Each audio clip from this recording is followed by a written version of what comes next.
देखो बेटा, another most important theorem, angle bisector theorem. कौन सी बेटा? Angle bisector theorem. बेसिकली इस थ्योरम में क्या होता है कि हमें क्या प्रूव करना है कि prove that the internal bisector of an angle, internal bisector of angle मतलब कोई भी एंगल, ट्रायंगल का एक एंगल है, जैसे सपोज दैट एंगल ए है, तो अगर एक इसका बाइसेक्शन हो रहा है, बाइसेक्शन मतलब एंगल टू इक्वल पार्ट्स में डिवाइड हो रहा है, तो जब एंगल टू इक्वल पार्ट्स में डिवाइड होगी तो ये लाइन सेगमेंट है बेटा एडी, तो एंगल एडी को, एडी जो लाइन सेगमेंट है वो एंगल ए को डिवाइड कर रही है, टू इक्वल पार्ट में बाइसेक्ट कर रही है, तो ये नीचे दो पार्ट में डिवाइड हो रही है, ठीक है। तो हम ये नहीं कह रहे कि दोनों इक्वल पार्ट है, हम बोल रहे हैं कि जब बाइसेक्टर ऑफ एन एंगल और triangle divides the opposite side, divides the opposite side मतलब ये अपोजिट साइड कितनी बीसी, एंगल ए की अपोजिट साइड कौन सी है? बी और सी, इसको भी टू इक्वल पार्ट्स में डिवाइड कर रही है, तो ये ना, तो इसका जो रेशियो है जब ये डिवाइड कर रही है BD अपॉन DCD जो है रेशियो, वो किसके इक्वल है? In the ratio of side containing the angles. तो जो साइड एंगल बना रही है, जहां पर ये एंगल था, कौन सी साइड बना रही है जल्दी बोलो? A और B और A और C, तो इनका भी रेशियो इसके रेशियो के बराबर होगा। ये हमें प्रूव करना है, क्या प्रूव करना है कि टू प्रूव AD या BD upon BD upon CD किसके बराबर? AB अपॉन AC के बराबर, सही है, ठीक है। थोड़ा सा इसमें कंस्ट्रक्शन करना है। कंस्ट्रक्शन क्या है? कंस्ट्रक्शन ये है कि एक लाइन ड्रॉ करनी है, क्या करनी है? लाइन ड्रॉ,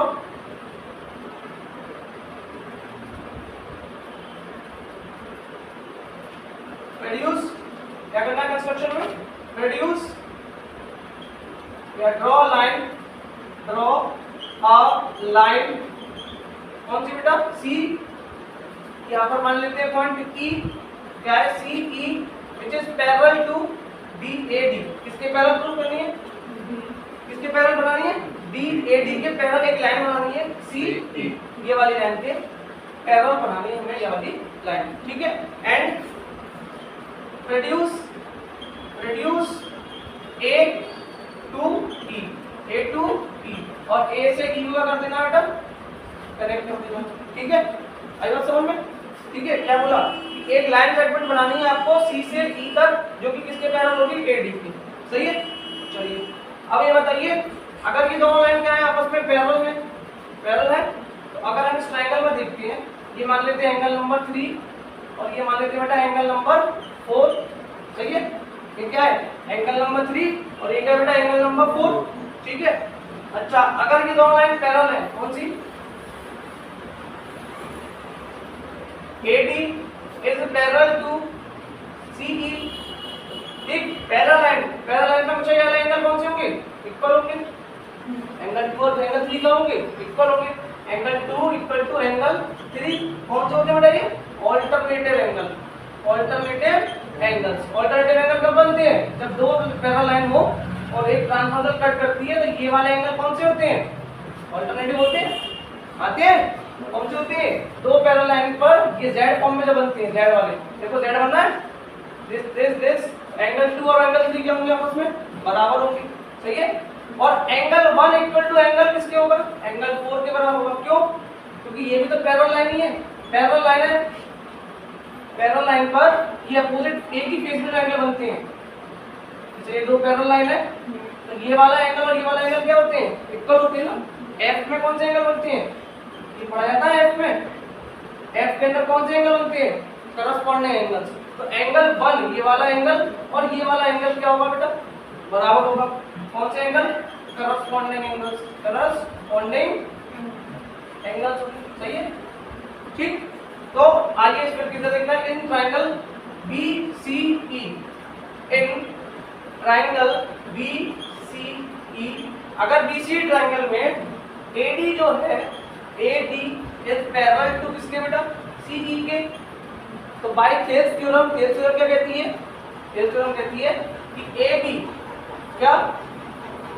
AB ये वाला AB upon AE equal to BD upon BD upon CD, सही है। देखो ट्रायंगल बी सी ई, ये पूरा एक ट्रायंगल है, ये दोनों लाइन आपस में क्या है, पैरेलल है, तो इसका रेशियो और इन दोनों का रेशियो क्या होगा, इक्वल टू होगा इस थ्योरम के अकॉर्डिंग। ठीक आया, ये वाला AB और AE किसके बराबर होगा, BD और BD के बराबर। ये ट्रायंगल है ना, ये पैरेलल है इसकी, ये वाली लाइन और ये वाली लाइन और ये वाली लाइन और ये वाली लाइन क्या होते हैं, इनका रेशियो इक्वल होता है, इस थ्योरम कहती है। अब एक चीज देखिए इसमें कि एंगल 3 और एंगल 4 क्या हो गए, यहां से देखिए एंगल 2 एंगल 1 एंगल 2 किसके बराबर है, एंगल 3 के बराबर है, और एंगल 1 किसके बराबर है, एंगल 4 के बराबर है। तो एंगल 3 को क्या लिख सकते हैं, एंगल 3 को एंगल 3 2 किसके, एंगल 1 और एंगल 1 इक्वल टू एंगल 2 है, दे रखा है। ठीक है, एंगल 1 इक्वल टू कितना है, एंगल 2, एंगल 1 एंगल 2 के बराबर है, और एंगल 1 इक्वल टू किसकी है, एंगल 4 के बराबर है। सही है, तो एंगल 2 और एंगल 4 की तो बराबर होगी, जब एंगल 1 किसके बराबर है, एंगल 4 के, और एंगल 1 किसके बराबर है, एंगल 2 के, तो 2 और 4 आपस में क्या होंगे, इक्वल होंगे, और 2 किसके इक्वल है बेटा, 3 के इक्वल है। 2 किसके इक्वल है, 3 के, कौन सा है, 2 कौन सा है, 3 अल्टरनेटिव एंगल है, तो एंगल 3 इक्वल टू एंगल 4। ठीक है सर, देखो दोबारा एंगल 1 और एंगल 2 आपस में क्या है, इक्वल है, क्यों है, क्योंकि दोनों आपस में क्या हो रहे हैं, बाइसेक्ट हो रहे हैं, और एंगल 1 किसके बराबर है, एंगल 4 के बराबर है, किसके बराबर है, एंगल 4 के बराबर है, तो एंगल 2 दोनों एंगल 1 के बराबर है, एंगल 2 और एंगल 4 आपस में क्या हो गए, 2 और 4 आपस में इक्वल हो गए। ठीक, अब 2 किसके इक्वल है, 2 किसके इक्वल है, एंगल 3 के, एंगल 2 की जगह लिख सकते हैं एंगल 3। अगर एंगल 3 एंगल 4 के बराबर है, इसका मतलब ये वाला ट्रायंगल, इसका मतलब triangle ACE, triangle ACE is an isosceles triangle. कौन सा ट्रायंगल होगा बेटा, आइसोसेलेस ट्रायंगल। आइसोसेलेस ट्रायंगल कौन सा होता है, वो ट्रायंगल जिसके दोनों बेस के एंगल क्या होते हैं, सेम होते हैं। आइसोसेलेस ट्रायंगल कौन सा होता है, जिसके बेस एंगल्स क्या होते हैं बेटा, सेम होते हैं, वो कौन सा ट्रायंगल हो गया, आइसोसेलेस हो गया। तो अगर आइसोसेलेस ट्रायंगल है तो इनकी दोनों साइड भी तो बराबर होगी, ये वाली साइड देखो, ये वाली AC और AE तो बराबर होगी। आइसोसेलेस ट्रायंगल में बेस एंगल भी बराबर होते हैं और ये वाली साइड भी इक्वल होती है। तो अगर ये आइसोसेलेस ट्रायंगल है तो AC इक्वल टू क्या हो जाएगा, AE। सही है, AC इक्वल टू AE। तो आइए just put the value of AC, AE की वैल्यू रखेंगे यहाँ पर, put this value, put AC equal to AE in equation, क्या मानेंगे इक्वेशन हमने फर्स्ट, क्या मानेंगे इसको फर्स्ट इक्वेशन में रख देते हैं।